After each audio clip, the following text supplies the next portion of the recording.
আসসালামু আলাইকুম রহমতুল্লাহ বারাকাতু। যে সমস্ত প্রবাসী ভাইদেরকে আমার সালাম এবং আন্তরিক মোবারকবাদ।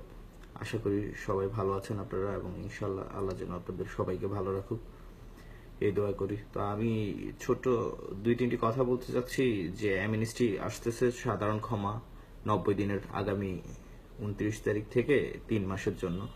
তো এই ব্যাপারে আমি অল্প কিছু কথা বলবো সংক্ষেপে।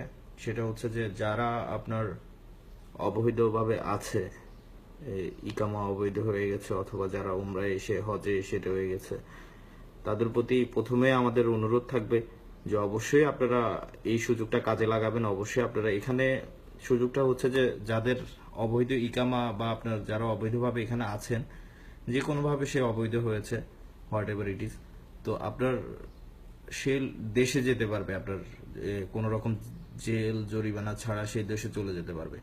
তো এই ক্ষেত্রে আপনার নতুন করে ইকামা করার কোনো সুযোগ এখন আপাতত নেই। যে গত 3-4 বছর আগে যে সুযোগটা দিয়েছিল ওইখানে ইকামা করার একটা ফ্যাসিলিটিস ছিল, বাট এখানে ইকামা করার কোনো ফ্যাসিলিটিস নাই। বাট আপনার যে সুবিধাটা দেওয়া হচ্ছে সেটা হচ্ছে যে আপনার দেশে যেতে পারবে যে কোনো জেল জরিমানা ছাড়া, এয়ারপোর্টের মাধ্যমে নিজের টিকিট নিজে কিনে আপনার দেশে যেতে পারবে। তবে অবশ্যই এম্বাসি থেকে আউটপাস কাগজ সংগ্রহ করতে হবে।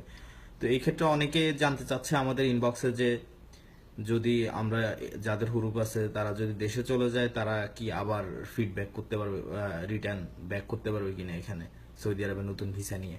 তো এই বিষয়টায় আমরা সৌদি গ্যাজেটের যে নিউজ দেখেছি ওইখানে বলা হয়েছে যে তারা একটা সুযোগ থাকবে, তারা যাতে আবার এখানে সৌদি আরবে আবার নতুন ভিসা নিয়ে ব্যাক করতে পারে এই সাধারণ ক্ষমার আন্ডারে যারা দেশে যাবে। অন্য যারা আগে জেলের মাধ্যমে গেছে ওদের জন্য না, যারা এই সাধারণ ক্ষমার আন্ডারে বর্তমানে যারা আউটপাস নিয়ে দেশে যাবে তারা আবার এখানে নতুন ভিসা নিয়ে আসতে পারবে। তারপরও আপনারা একটা জিনিস অবশ্যই, আমার কথায় পুরোপুরি আস্থা না রেখে আপনাদের উচিত হবে যে আপনারা যারা আউটপাসটা সংগ্রহ করবেন অবশ্যই সবাইকে এম্বাসিতে যেতে হবে।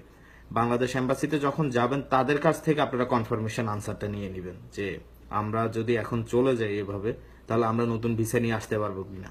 তো এই ব্যাপারটা আপনারা, আমার সবচেয়ে বড় সাজেশন হচ্ছে যে, আমার খুব জোরালো সাজেশন আপনাদের প্রতি যে আপনারা এদিক ওদিক কাউকে জিজ্ঞেস না করে সরাসরি যখন আউটপাসের জন্য আপনারা এম্বাসিতে আসবেন, ওই মুহূর্তে আপনারা এম্বাসির দায়িত্বপ্রাপ্ত অফিসারকে আপনারা জিজ্ঞেস করবেন যে আমরা যদি এখন চলে যাই আমরা নতুন ভিসা নিয়ে আসতে পারবো কিনা। আর একটা অনুরোধ থাকবে আপনাদের প্রতি শেষ, যেটা হচ্ছে যে আপনারা যদি এখন না যান, যাদের অবৈধভাবে যারা আছেন উমরায় হজ বা ইকামা অবৈধ হয়ে গেছে, তারা যদি এই মুহূর্তে যদি আপনারা না যান, তাহলে আমার মনে হয় যে পরবর্তীতে সরকার এই ব্যাপারে অনেক হার্ড লাইনে যাবে, বুঝছেন। অলরেডি উমরা হজের ব্যাপারে সরকার কিন্তু খুবই হার্ড লাইনে আছে। তো তারা পরবর্তীতে অনেক ঝামেলা বইতে হবে, দেশে যাইতে হলে অনেকদিন জেলে থাকতে হবে, হয়তো বা আপনার অনেক টাকা জরিমানাও আসতে পারে। তো এই ব্যাপারে এই জন্য আমার রিকোয়েস্ট হচ্ছে যে আপনাদের প্রতি যে আপনারা যারা অবৈধ আছেন অবশ্যই আপনারা এই সুযোগটা কাজে লাগান, আপনারা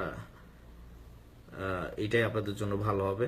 আর একটা বিষয় হচ্ছে যে প্রায় সৌদি আরবে আপনার এই 25 লক্ষের মতো আপনার অবৈধ প্রবাসী আছে, সবার জন্য এই সুযোগটা দিয়েছে। এই জন্য আমরা আমাদের পেজের পক্ষ থেকে সৌদি আরব গভর্নমেন্টকে আমরা অত্যন্ত কৃতজ্ঞতা জানাচ্ছি। জাজাকাল্লাহ খায়ের। আসসালামু আলাইকুম রহমতুল্লাহ বারাকাতুহু।